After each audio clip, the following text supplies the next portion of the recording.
world's fourth tallest building. The taxi is arriving. Let me play.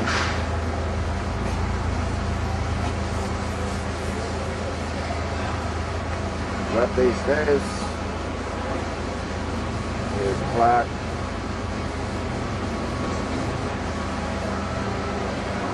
Now we're going up. Come up. This is nice.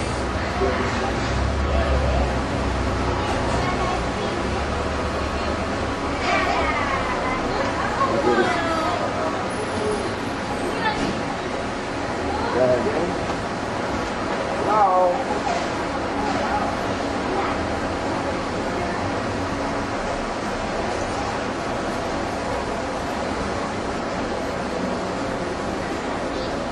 Yeah, look at this.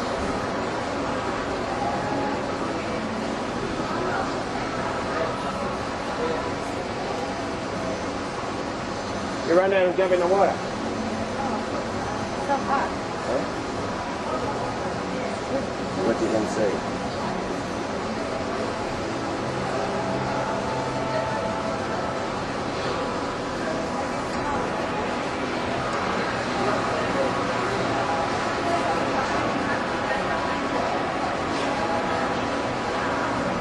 We're going this way.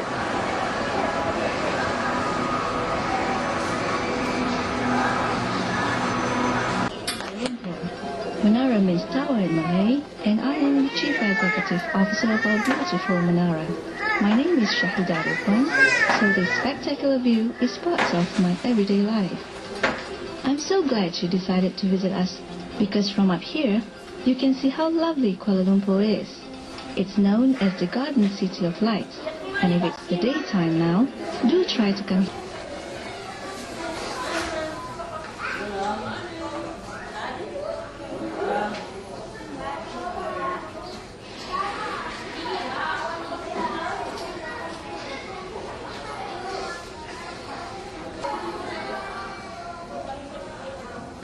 We have a group of dancers, a dance company. We have the National Symphony Orchestra with us.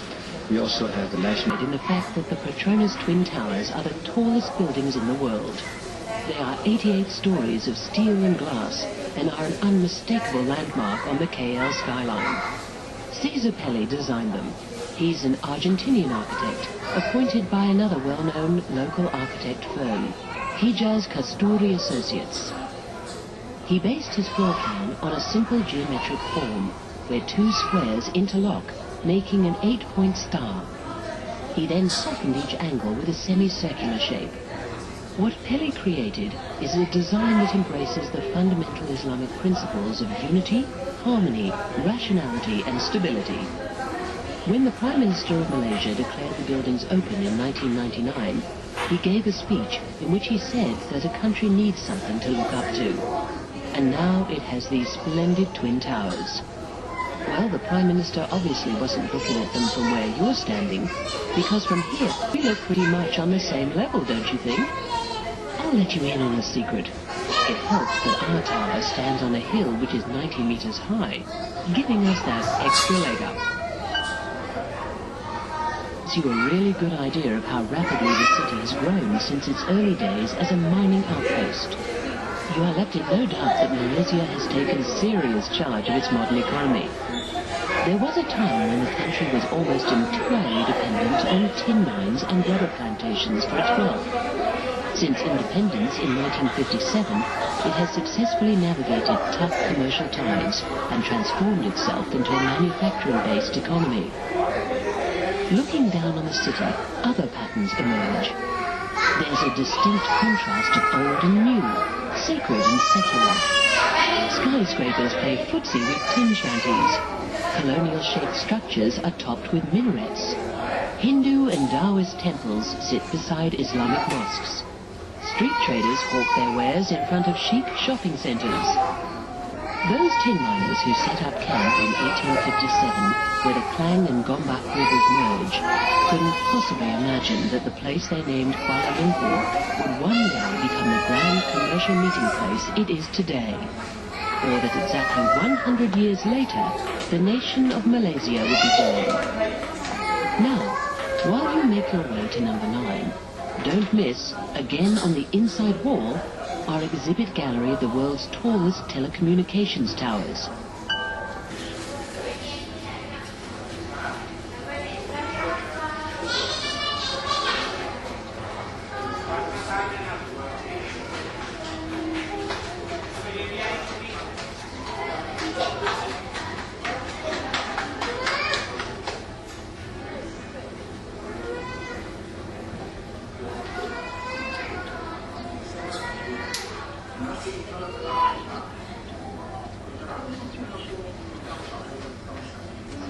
Straight ahead of you, in the middle of that lush green parkland, is a tall white building.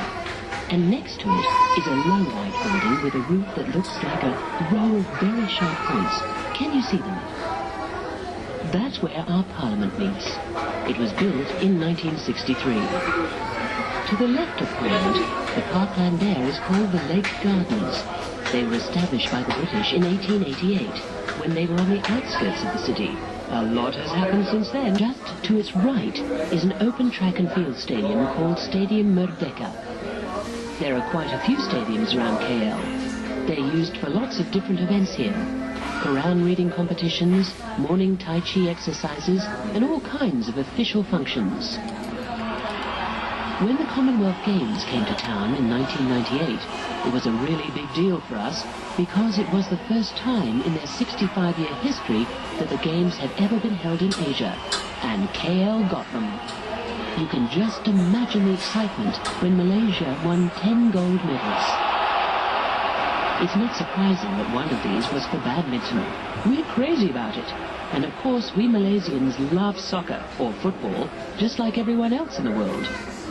But some will tell you that the main sport in Malaysia is actually shopping. By the way, far below us, surrounding the tower, is our neighbour, a park called the Bukit Nanas Forest Reserve. If you'd like to find out more about it, just press 102. Otherwise, go on to stop 11. Even in the daytime. On the right of the photo, inside the green parkland, there's a cluster of white buildings. They have 2 domes, shaped like onions. Can you find them? That's where our king lives. And so now, let me tell you a bit about our form of government. Malaysia is a constitutional monarchy. The difference between this and other monarchies is that here, straight ahead of you, in the middle of that lush green parkland, is a tall white building. And next to it is a low white building with a roof that looks like a row of very sharp points. Can you see them? Oh, there it is. That's where our parliament meets. It was built in 1963. To the left of Parliament, the parkland there is called the Lake Gardens. They were established by the British in 1888, when they were on the outskirts of the city. A lot has happened since then. If you look carefully, in the left part of the Lake Gardens, you'll see the faint wave of a huge net. Just next to it is a smaller, squarish net. The larger one is a bird park, and that net is so vast that you're hardly aware that you're inside an aviary, looking at an enormous variety of exotic tropical birds, all flying around being birds. The smaller net is our butterfly park. The sheer profusion of butterflies astonishes everyone, including serious lepidopterists. There are about 8,000 butterflies from about 150 species.